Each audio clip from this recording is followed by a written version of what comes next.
Hi everyone, আমি শর্মিষ্ঠা। আমার একটা ছোট্ট মিনি ব্লগে তোমাদের এত এত ভালোবাসা।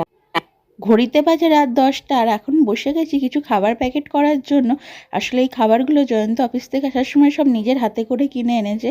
কালকে ও অফিস যাওয়ার সময় কিছু পিছিয়ে পড়া দুস্থ বাচ্চাদের হাতেই খাবারগুলো তুলে দেবে। খুবই সামান্য আয়োজন। আসলে কথায় আছে না, বিন্দুতেই কিন্তু সিন্ধু হয়। আর আশা রাখবো ভগবান আমাদের আরও সামর্থ্য দেবে তাদের জন্য কিছু করার সব সময়। আর হনুমান জয়ন্তীর দিন কিন্তু আমার জায়ের বাড়িতেও খুব বড় করে প্রতিষ্ঠিত যে বজরংবলী রয়েছে তার পুজো পাঠ করা হয়েছিল। তো চলে এলাম সেই পুজোতে আমরা।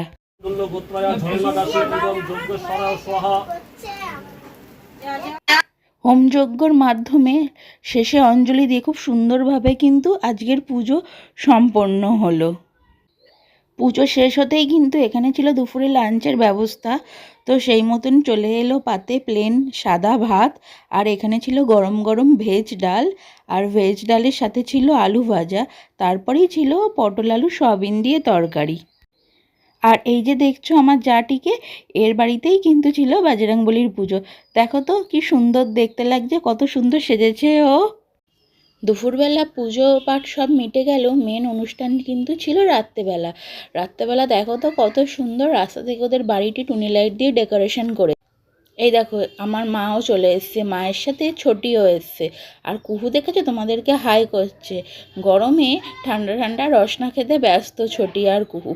আর চলো আমি একটু রসনা খেয়ে নিই, তারপরেই চলে এলাম রাত্রিরে ডিনার করতে। ডিনারে ছিল রাইস, আলুর দম, চাটনি, পাঁপড়। প্রত্যেকটা রান্নাই কিন্তু খুব সুন্দর হয়েছে। সন্ধ্যের দিকে ভিড়টা খুব বেশি হলো, যেহেতু এখন রাত্রির 10টা সাড়ে 10টা বাজে, এখন ভিড়টা একটু কম হয়েছে। এ দেখো ছোট্ট মিহুও কিন্তু তোমাদেরকে হাই করছে। আর এই দেখো এই হলো আমার ব্যস্ত ননদিনী। আর এখানে কিন্তু আমার সব যারাও রয়েছে, তোমাদেরকে হাই করে দিচ্ছে। তা চলো আজকে টাটা, এই অবধি।